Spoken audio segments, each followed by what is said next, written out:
তো হ্যালো বন্ধুরা, তোমরা সবাই কেমন আছো? আশা করি সবাই ভালো আছো। তো আজকের মেনুতে তো সব কিছু দেখিয়ে দিলাম।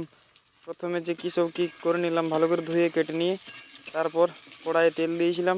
তেল গরম হয়ে গিয়েছিল, তাই আমি দিয়ে দিলাম কেটে রাখা সেই ঘি করলাগুলো এবং তারপর দিয়ে দিলাম লবণ এবং হলুদ। এগুলো ভালো করে মাখিয়ে নেব।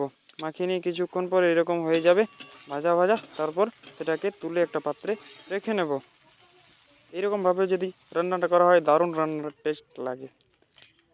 আবার কড়াইয়ে তেল দিয়েছিলাম, তারপর তেল গরম হয়ে গেলে আমি তেজপাতা এবং 5 ফোড়ন দিয়ে তারপর পেঁয়াজ কুচি দিয়ে দিলাম। ভালোভাবে ভেজে নেবো, একটু নেড়ে চেড়ে। তারপর 2-4টে কাঁচা লঙ্কা দিয়ে দিব। বন্ধুরা, যদি ঘি করলা খেতে চান, এরকমভাবে একবার রান্না করে দেখবেন বাড়িতে, দারুণ টেস্ট লাগে কিন্তু, জাস্ট অসাধারণ টেস্ট।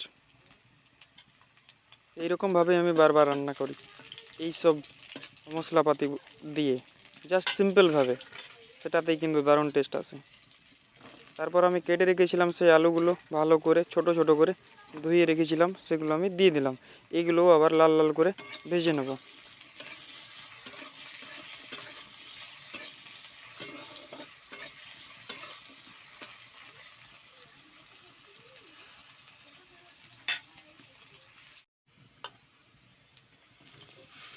এর উপর আমি দিয়ে দিলাম সেই ভেজে রেখেছিলাম যে ঘি করলাগুলো, সেগুলো আমি দিয়ে ভালো করে নেড়ে চেড়ে মিক্স করে নেব।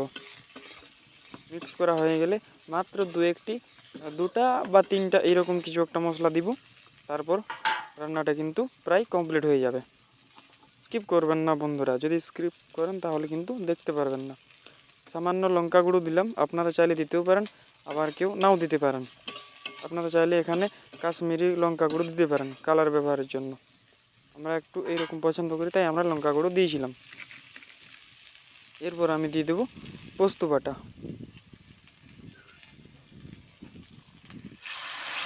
তো বন্ধুরা, স্বাদ মতো লবণ আপনারা অ্যাড করে দেবেন এর আগেই। সেটা ভালো করে নেড়ে চেড়ে রেখে নেবেন, তারপর পোস্তটা অ্যাড করবেন। আমি কিন্তু আগেই দিয়েছিলাম, সেটা কিন্তু ভিডিও করতে পারিনি, তার জন্য খুবই দুঃখিত। এটা কিছুক্ষণ রেখে দেবো। এরপর একটু জল মিক্স করে নেব, অ্যাড করে নেব এর সাথে সামান্য মতো। আপনারা চাইলে নাও অ্যাড করতে পারেন।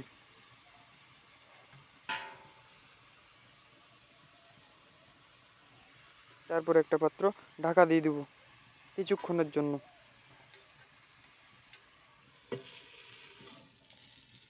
রান্নাটা কমপ্লিট হয়ে গেলে পাত্রটা আমি তুলে নেব। এরপর দেখে নেব নেড়ে চেড়ে যে ভালোভাবে হয়েছে কিনা। এরকমভাবে গায়ে লাগা তরকারিটা হবে, তাহলে জানবেন যে কমপ্লিট হয়ে গেছে। এরপর গরম গরম সার্ভ করে খেলেই চলবে। তো বন্ধুরা, ভিডিওটি ভালো লাগলে লাইক করে দেবেন।